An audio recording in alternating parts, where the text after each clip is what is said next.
வணக்கம் நண்பர்களே. 2026 வைகாசி மாத கிரக அமைப்புகளின்படி மிதுன ராசிக்கான பலன்கள். இந்த மாதம் உங்களுடைய ராசிநாதன் ராசிக்கு 12ஆம் இடத்திலிருந்து மாதத்தின் பிற்பகுதியில் ராசியில் ஆட்சி நிலையில் சஞ்சாரம் செய்துட்டு வருவாங்க. ராசியில் சுக்கிரன் மற்றும் குருவனுடைய சேர்க்கை இருக்கும். மிதுன ராசியை பொறுத்த வரைக்கும் இது ஒரு சாதகமான அமைப்பாக பார்க்கப்படுது. குறிப்பாக கடந்த சில மாதங்களாக மிதுன ராசிக்காரங்க நிறைய மனக்குழப்பங்களில் இருந்துட்டு வந்திருப்பாங்க. என்ன நடந்தாலும் சரி, ஏதோ ஒரு வகையில் சரியாக தவறாக நல்லதாக கெட்டதான்னு புரியாத ஒரு குழப்பங்கள்லேயே இருந்துட்டு வந்திருப்பாங்க. இந்த மாதம் அந்த மாதிரியான சிக்கல்கள்லாம் இல்லாமல் மிதுன ராசிக்காரங்க ஒரு நல்ல மன நிறைவுடன் கலகலப்புடன் காணப்பட்டு வருவாங்க. மிதுன ராசியை பொறுத்த வரைக்கும் இது ஒரு சாதகமான மாதமாகவே இருக்குது. குறிப்பாக மாதத்தின் பிற்பகுதிகள் இன்னும் கூடுதலான நற்பலன்களையும் பார்க்கக்கூடிய அமைப்புகள் இருக்குது. மிதுன ராசிக்காரங்க இந்த மாதம் நல்ல புத்திசாலித்தனத்தோடு கலகலப்பாக செயல்பட்டு வருவீங்க. காரியத்தில் கருத்தாக இருப்பீங்க. உங்களுடைய தேவைகள் பூர்த்தியாகும்.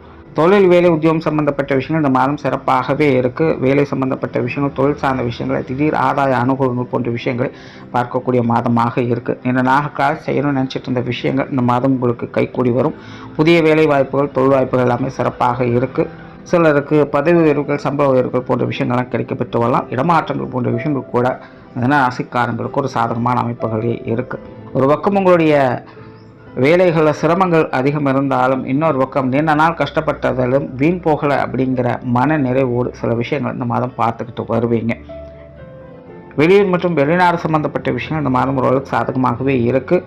பொருளாதாரம் சார்ந்த விஷயங்கள் இந்த மாதம் கொஞ்சம் கவனம் தேவை. எல்லாத்தையும் சரியாக கரெக்ட் பண்ணாலும் கூட சில நேரங்களில் பொருளாதார விஷயங்கள், காரியங்கள் கொஞ்சம் சிக்கல்களை கொடுக்கவே செய்யும். ஸோ கொடுக்கல் வாங்கல் விஷயங்கள்லாம் கொஞ்சம் கவனம் வச்சுக்கோங்க. எதிர்பாராத திடீர் பண வரவுகள் உண்டு. பட் அதே நேரம் எதிர்பாராத செலவுகள், விரயங்கள் அப்படிங்கிறதும் இருக்கத்தான் செய்யும்.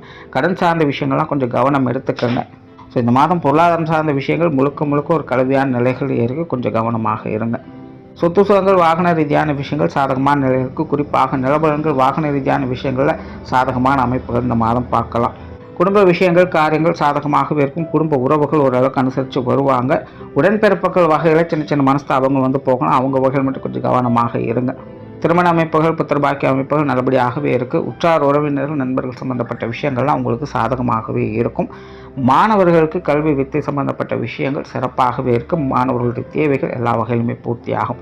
ஸோ ஓவராலாக இந்த மாதம் மிதுன ராசியை பொறுத்த வரைக்கும் எல்லா வகையிலுமே ஒரு சாதகமான அமைப்புகள் தான் இருக்குது. உங்களுக்கு சில எதிர்பாராத நன்மைகளை பார்க்கக்கூடிய மாற்றமாக அமைஞ்சு வரும். நன்றி, வணக்கம், வாழ்க வளமுடன்.